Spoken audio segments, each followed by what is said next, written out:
جنت ہمیں عملوں کی وجہ سے نہیں مل سکتی، اگر ملے گی تو اللہ کے فضل کی وجہ سے ملے گی۔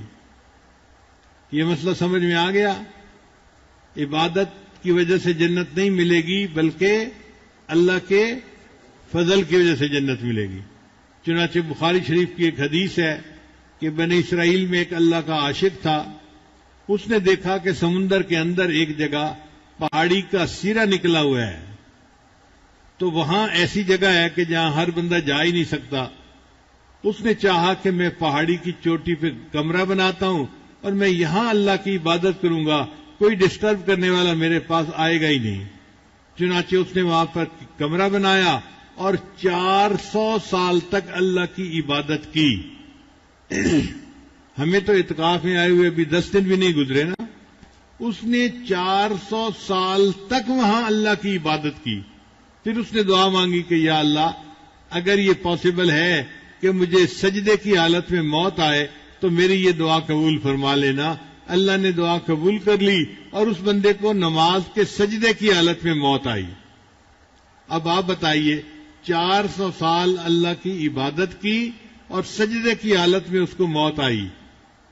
یہ اللہ کا بندہ جب اللہ کے سامنے پیش ہوا تو اللہ نے فرشتوں کو فرمایا میرے فضل سے اس بندے کو جنت عطا کر دو۔ تو اس بندے نے کہا رب بے عملی، اللہ میرے عملوں کی وجہ سے، میں نے تو بڑی عبادت کی ہوئی ہے۔ اللہ نے فرمایا میرے فضل سے جنت لے جاؤ۔ اس نے دوسری مرتبہ پھر کہا رب بے عملی، اللہ میرے عملوں کی وجہ سے جنت دے دیجیے۔ اللہ نے فرمایا اچھا یہ بار بار کہہ رہا ہے کہ میرے عملوں کی وجہ سے، تو فرشتوں اس کے عملوں کا اور جو نعمتیں میں نے دی ہیں ان کا ذرا حساب کر لو۔ حدیث پاک میں آتا ہے کہ جب فرشتوں نے حساب کیا اس کی 400 سال کی عبادت اس کی آنکھوں کی بینائی کا حق ادا نہ کر سکی۔ اللہ نے فرمایا میرے بندے تیرے 400 سال کی عبادت میری بینائی کا حق ادا نہ کر سکی، میں نے تو اس کے علاوہ بھی تمہیں نعمتیں دی تھیں، تو بولتا بھی تھا، سنتا بھی تھا، کھاتا پیتا بھی تھا، بیوی سے بھی جو ہے وہ لطف اندوز ہوتا تھا، اولاد بھی تھی، کتنی نعمتیں میں نے تجھے دی، تو نے تو حق ادا نہیں کیا۔ میرے فرشتوں لے جاؤ اس کو جہنم میں۔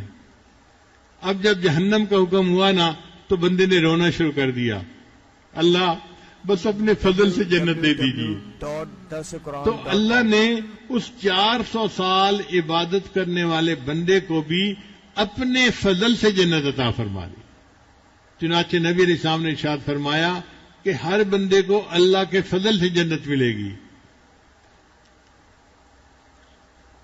اللہ نے جنت کو پیدا کیا اور فرمایا کہ اے جنت انت رحمتی، تو میری رحمت ہے، ارحم بکی من اشاء، میں تیرے ذریعے سے جس پر چاہوں گا رحم کروں گا۔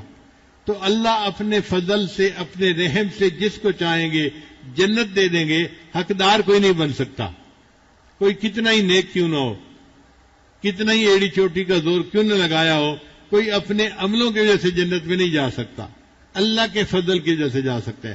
اس لیے فرماتے ہیں الثواب فضل والعقاب عدل، یہ یاد کر لیجئے، الثواب فضل والعقاب، اگر اللہ ہمیں جنت عطا فرے تو یہ اس کا فضل ہے، اور اللہ اگر کسی کو سزا دے تو یہ اللہ کا عدل ہے۔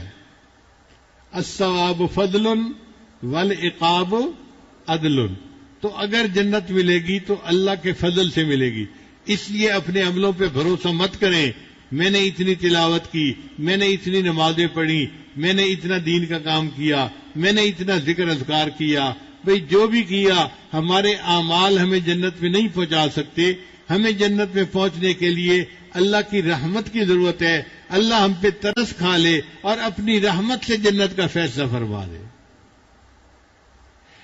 اس لیے نبی علیہ السلام نے دعا سکھائی کہ یہ دعا مانگا کرو، اللہم مغفرتک اوسع من ذنوبی، اے اللہ تیری مغفرت میرے گناہوں سے زیادہ وسعت رکھتی ہے، ورحمتک ارجا عندی من عملی، اور مجھے اپنے عملوں پہ امید نہیں ہے، آپ کی رحمت پہ امید ہے، آپ کی رحمت ہو گئی تو مجھے بھی جنت مل جائے گی۔